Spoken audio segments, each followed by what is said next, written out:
नमस्ते दोस्तों, मैं अष्ट ज्योति आज की बात में आप सबका स्वागत करती हूँ। आइए आज की बात कर लेते हैं। आज बड़ा ही पवित्र दिन है, शुभ दिन है, सोमवार का दिन है, हफ्ते का पहला दिन है। आपको पता है सोमवार, सावन के सोमवार का बड़ा ही महत्व है। आज सावन का तीसरा सोमवार है। सावन महीने के सोमवार का बड़ा ही महत्व होता है।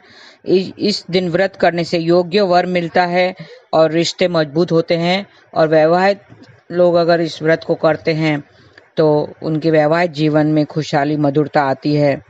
तो ऐसा आज शिव योग भी है, अच्छा दिन है, शिव योग है।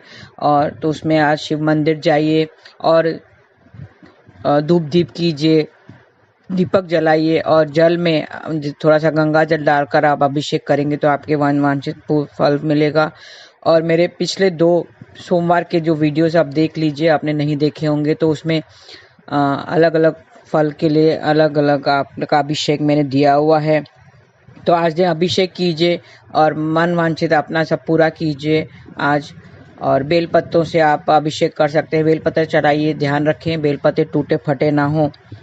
तो इस तरह से आप शिव योग में आज मंत्र प्रयोग में सफलता मिलती है तो मंत्र जाप कीजिए, ओम नमः शिवाय, ऐसा जाप करते रहिए और आपका दिन व्यतीत कीजिए। तो आज सब आपकी मनोकामना पूर्ण होगी। और आज की खास बात जो है वो है कि कल सुबह भोर 4:30 को 4:30 पर बुध सिंह राशि में प्रवेश करेंगे। आपको बता दूं, सिंह राशि 5 नंबर राशि है और जो सूरज की राशि है उसमें मंगल ऑलरेडी बैठा हुआ है और कल शुक्राचार्य वक्री हो गए हैं सिंह राशि में। तो थोड़ा सा ध्यान दीजिए ग्रह नक्षत्र और इसके गोचर से आपको जरूर फल मिलता है। आप ग्रीन चीज़ों से कनेक्टेड रहिए, ग्रीन चीज़ों का दान कर सकते हैं, मूंग का दान करना और गाय को घास खिलाना, गाय की सेवा करना है आपको। तो ऐसा करने से आपके जो भी बुरे परिणाम है गोचर के वो नहीं मिलेंगे। वैसे बुध शुक्र के जैसे ज़्यादा बुरे परिणाम नहीं देता है। वो 12वें हाउस में अगर होता है तो थोड़े से एक्सपेंसेस बढ़ा देता है। तो व्यर्थ की चीज़ों में खर्चा मत करें, तो इससे आप बुरे परिणामों से बच सकेंगे। ग्रीन चीज़ों से कनेक्टेड गाय की सेवा कीजिए, गाय मंदिर गुरु की सेवा करना चाहिए और माँ दुर्गा की पूजा आराधना करें। शिव बुद्ध के उपाय के लिए माँ दुर्गा की पूजा आराधना करते हैं और बुद्ध का मंत्र जाप करते रहिए, ओम ब्राम ब्रीम ब्रोम सह बुद्धाय नमः। वो 1 अक्टूबर की रात 8:30 तक इधर रहेंगे, सिंह राशि में रहेंगे। तो 1 अक्टूबर को थोड़े से चेंजेस होंगे, एनर्जी चेंजेस, और मौसम में भी बदलाव आप देखेंगे, मौसम में बदलाव आएगा। बुध मिथुन और कन्या राशि का स्वामी है और उसकी दिशा उत्तर है और वो विद्या, शिल्प, कंप्यूटर, वाणिज्य का कारक है। बुद्धि और वाणी का कारक है, पता है आपको। तो बुद्धि आप अच्छे से यूज़ कीजिए, वाणी का सही प्रयोग कीजिए, किसी से झूठ ना बोलें और अपने कार्यस्थल में अच्छे से काम कीजिए, मेहनत से काम कीजिए तो अच्छा परिणाम मिलेगा। इसका प्रभाव दिमागी रूप से मेहनत करने वालों पर पड़ता है, बुध का गोचर जो है वो, और अलग अलग राशियों में अलग अलग इसका प्रभाव पड़ेगा। तो आप थोड़ा सा सावधान रहिए 1 अक्टूबर तक। और बुध क्या है? बुध शब्द का बुद्धि से गहरा संबंध है। जिन लोगों का पारा मजबूत होता है वे काफ़ी बुद्धिमान और स्मार्ट होते हैं, खासकर जब वह बात मजबूत संचार कौशल, स्मृति शक्ति और व्यावसायिक कौशल की हो। तो ऐसा कहा जाता है कि हम संचार मतलब कम्युनिकेशन की दुनिया में रहते हैं। संचार के बिना कुछ भी नहीं है। हम अपने जीवन में जो भी कुछ करते हैं उनके लिए हमें अच्छे संचार कौशल की आवश्यकता होती है। और चाहे हम दूसरों के साथ अपने व्यक्तिगत या व्यावसायिक संबंधों में सुधार करना चाहते हैं या अपने व्यवसाय और नौकरियों में अच्छा करना चाहते हैं, इन दिनों अच्छा संचार कौशल बहुत ज़रूरी है। हम अपने संचार को निर्दोष बनाने के लिए बुध ग्रह का आशीर्वाद ले सकते हैं। बुध ग्रह हमें संचार शक्ति बढ़ाता है और वाणी का कारक है। वैदिक ज्योतिष में सूर्य को बुध ग्रह का पिता माना गया है, चंद्रमा को बुध ग्रह की माता माना गया है और बुध ग्रह को अक्सर एक युवा राजकुमार के रूप में पेश किया जाता है जो बहुत आकर्षित और होता है। आप जानते हैं कि कुछ लोग ऐसे होते हैं जिनकी उम्र कभी नहीं दिखती, वे हमेशा जवान दिखते हैं, उनकी त्वचा हमेशा चमकती रहती है। उन्हें बुध ग्रह का आशीर्वाद कहा जाता है। इसके लिए यदि हम बुध ग्रह का आशीर्वाद प्राप्त कर सकते हैं तो हम युवा अवस्था, महान स्मृति, महान संचार कौशल और महान बुद्धि को आकर्षित कर सकते हैं, जो हमें अपने व्यवसाय कार्यों को अभूतपूर्व गति से पूरा करने में सक्षम बनाता है। ऐसा इसलिए है क्योंकि बुध हमारे सौर मंडल का सबसे तेज ग्रह है। सूर्य के चारों ओर एक पूर्ण चक्कर पूरा करने में 88 दिन लगते हैं। इसके लिए बुध ग्रह की ऊर्जाओं में दोहन करके हम अपने जीवन में गति आकर्षित करते हैं। हम युवा अवस्था को आकर्षित करते हैं और बुध हमें एक युवा राजकुमार की तरह विनोदी, चंचल और हंसमुख भी बनाता है। वो प्रिंस कहलाता है, राजकुमार कहलाता है वो सौर मंडल का। तो इसके लिए वो अकेला बहुत खराब होता है, अगर कुंडली में अकेला बैठा हो तो खराब परिणाम देता है। और ज़्यादा करके वो सूर्य के साथ होता है या जिसके साथ होता है वो उसका प्रभाव डालता है। यदि हमारा बुध मजबूत है तो लोग हमें आसानी से धोखा नहीं दे सकते, वे हमारा अनुचित लाभ नहीं उठा सकते, क्योंकि बुध तर्क और गणना का ग्रह है। यह हमें स्ट्रीट स्मार्ट और जीवन में सफल बनाता है।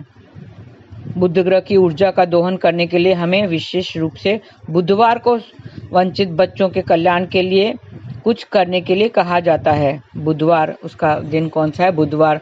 तो हमें बुधवार के दिन ऐसे काम करने चाहिए, जो गतिविधियां करनी चाहिए वो बताने जा रही हूँ। जैसे कि मैंने कहा, बुध का एक युवा राजकुमार के रूप में दर्शाया गया है। इसके लिए अनाथालयों में कुछ दान करना या किसी तरह से गरीब बच्चों की मदद करना बुध ग्रह का आशीर्वाद पाने का एक शानदार तरीका है। बुध ग्रह को मजबूत करने का एक और सरल लेकिन प्रभावी तरीका यह है कि कभी भी किसी के बारे में बुरा बोलना या किसी के बारे में गपशप करने के लिए हमारे संचार का उपयोग न करें। किसी के बारे में बुरा ना बोलें, किसी की निंदा ना करें और झूठ ना बोलें। यदि आप अपने आप को ये काम करते हुए पाते हैं तो याद रखें कि आपका अपना बुध ग्रह को कमज़ोर कर रहे हैं, जो एक बहुत ही महत्वपूर्ण ग्रह है, क्योंकि यह हमारे जीवन के महत्वपूर्ण पहलुओं को नियंत्रित करता है। स्वास्थ्य के मोर्चे पर एक मजबूत बुध ग्रह हमारी त्वचा, रक्त, फेफड़े और तांत्रिक तंत्र के स्वास्थ्य को बढ़ावा देता है। यह अपने बच्चों के समान और चंचल स्वभाव के कारण हमें चिंता और अवसाद से भी बचाता है। अब हम उन दिन की बात करेंगे जिसके करने से बुध ग्रह की ऊर्जाएं हमें मिलती है, वो है बुधवार। इनकी गतिविधियों को समझें। बुधवार के दिन क्या क्या करना चाहिए? बुधवार के दिन हमारे दोस्तों के लिए होता है। अगर हम अपने दोस्तों से मिलना चाहते हैं या किसी तरह अपने दोस्तों की मदद करना चाहते हैं या नए दोस्त बनाना चाहते हैं तो बुधवार की ऊर्जा ऐसी गतिविधियों के लिए उपयुक्त है। यह यात्रा के लिए भी एक अच्छा दिन है। बुधवार यात्रा के लिए अच्छा दिन है। और बुधवार का दिन अपने परिवार के मातृ पक्ष के संबंध बनाने के लिए एक अच्छा दिन है। अपनी माँ के रिश्तेदार, चचेरे भाई आदि का अच्छा रिश्ता बनाएं। बुधवार किसी भी कला या कला के अभ्यास के लिए बहुत ही अच्छा दिन है। यदि आप किसी भी कला में विशेषता हासिल करना चाहते हैं, चाहे वह पेंटिंग हो, नृत्य हो, वास्तुशास्त्र सीखना हो, हस्तरेखा आदि, टैरो वगैरह, और एस्ट्रोलॉजी जो ज्योतिष का है उसका अभ्यास करना चाहते हैं, तो आपको बुधवार के दिन इस कौशलों का अभ्यास अवश्य करना चाहिए। बुधवार की विशेष शक्ति ऐसी है कि जो भी आप अभ्यास करते हैं उसमें विशेषता हासिल करने में मदद मिलेगी। इसके लिए इस दिन का सदुपयोग जरूर करें। आपकी रुचि के अनुसार अध्ययन करें और शोध करने में के लिए यह दिन बहुत ही अच्छा है। छात्रों को बुधवार को अवश्य ही अध्ययन करना चाहिए।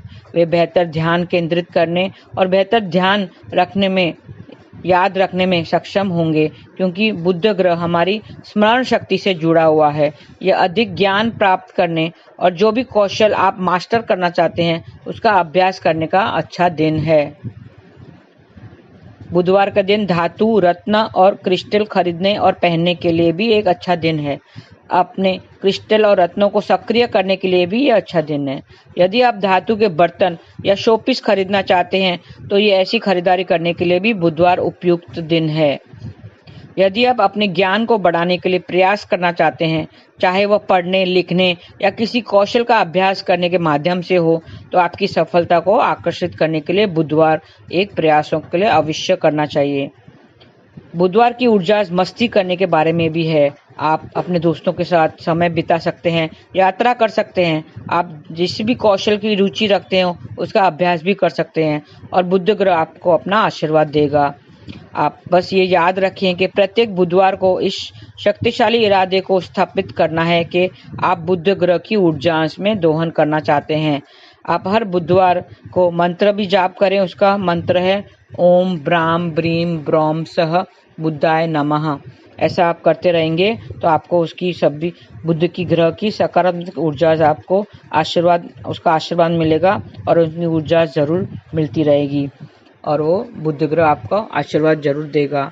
तो ये बुध की बात थी जो गोचर करने वाला है सुबह और सिंह राशि में आने वाला है। तो आप याद रखें कि इस वक्त शनि वक्री चल रहा है, शुक्र ग्रह वक्री हो गया है कल और मंगल शुक्र के साथ बैठा हुआ है जो शनि पे दृष्टि डाल रहा है या शनि उन पे दृष्टि डाल रहा है और शनि केतु से भी कनेक्टेड है। तो मंगल से कनेक्टेड हो गया, वो शुक्र से कनेक्टेड हो गया, केतु से कनेक्टेड हो गया।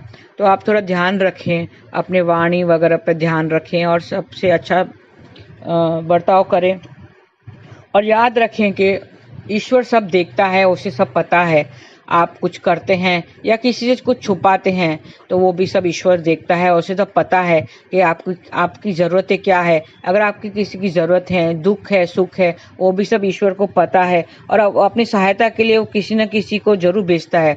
ईश्वर तो हर जगह नहीं मौजूद हो सकता, लेकिन वो अगर आपको मदद चाहिए तो उसको पुकारना है और पुकारने से वो किसी न किसी को आपके मदद के लिए जरूर भेजता है। इस संबंध में मैं एक स्टोरी बताना चाहती हूँ, दृष्टांत पेश करना चाहती हूँ। आपको भी पता होगा वो स्टोरी, अच्छी स्टोरी है, आइए सुन लेते हैं।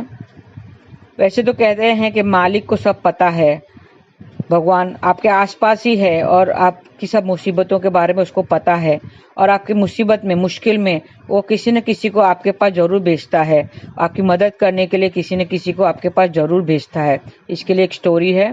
एक बहुत बड़े तथा मशहूर डॉक्टर थे, डॉक्टर मार्क। वह एक कैंसर स्पेशलिस्ट थे। एक बार वे किसी सम्मेलन में भाग लेने के लिए किसी दूर के शहर जा रहे थे। वहां उनको उनकी नई मेडिकल रिसर्च में महान कार्य के लिए पुरस्कृत किया जाना था। वे बड़े उत्साहित थे तथा जल्दी से जल्दी वहां पहुंचकर पुरस्कार पाना चाहते थे। उन्होंने इस शोध के लिए बहुत मेहनत की थी। उनके जहाज के उड़ने के कुछ समय बाद उनके प्लेन में तकनीकी खराबी आ गई, जिसके कारण प्लेन को आपातकालीन लैंडिंग करनी पड़ी, इमरजेंसी लैंडिंग करनी पड़ी। दूसरे फ्लाइट कई घंटे लेट थे। डॉक्टर मार्क को लगा कि वे अपने सम्मेलन में सही समय पर नहीं पहुंच पाएंगे। इसके लिए वह प्लेन से उतरे और उन्होंने स्थायी लोगों से सम्मेलन तक का रास्ता पता किया और एक टैक्सी किराए पर ले ली। उस टैक्सी ड्राइवर को कहा कि मुझे जल्द से जल्द इस पते पर पहुंचा दो।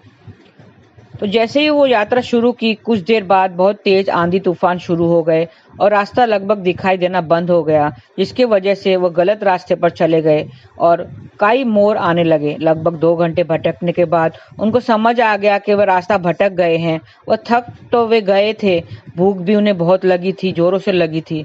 उस सुनसान सड़क पर भोजन की तलाश में वे एक गाड़ी इधर उधर चलाने लगे। कुछ दूर तक उसने एक पुराना सा मकान देखा।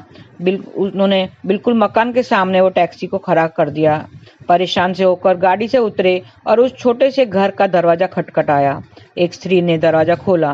डॉक्टर मार्क ने उन्हें अपनी स्थिति बताई और एक फोन करने की इजाजत मांगी। उस स्त्री ने बताया कि उसके यहाँ फोन नहीं है।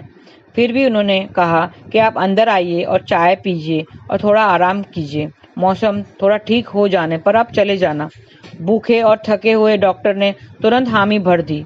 उस औरत ने उन्हें उठाया और बड़े सम्मान के साथ उन्हें बिठाया और बड़े सम्मान के साथ चाय दी और कुछ खाने को दिया। साथ ही उन्होंने कहा, आइए खाने से पहले भगवान से प्रार्थना करें और उनका धन्यवाद कर दें। मार्क उस स्त्री की बात सुनकर मुस्कुराकर बोले कि मैं इन सब बातों पर विश्वास नहीं करता, मैं अपनी मेहनत पर सिर्फ विश्वास करता हूँ। आप अपनी प्रार्थना कर लें।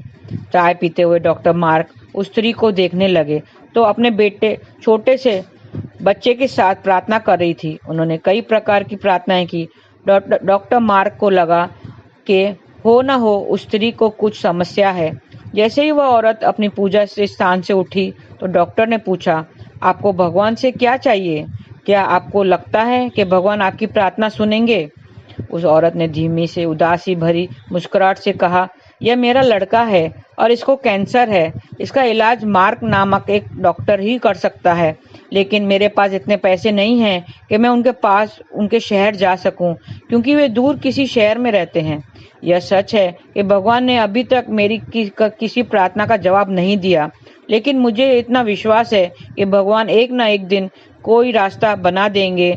वे मेरा विश्वास टूटने नहीं देंगे। वे अवश्य ही मेरे बच्चे का इलाज डॉक्टर मार्क से करवा कर इसे स्वस्थ कर देंगे।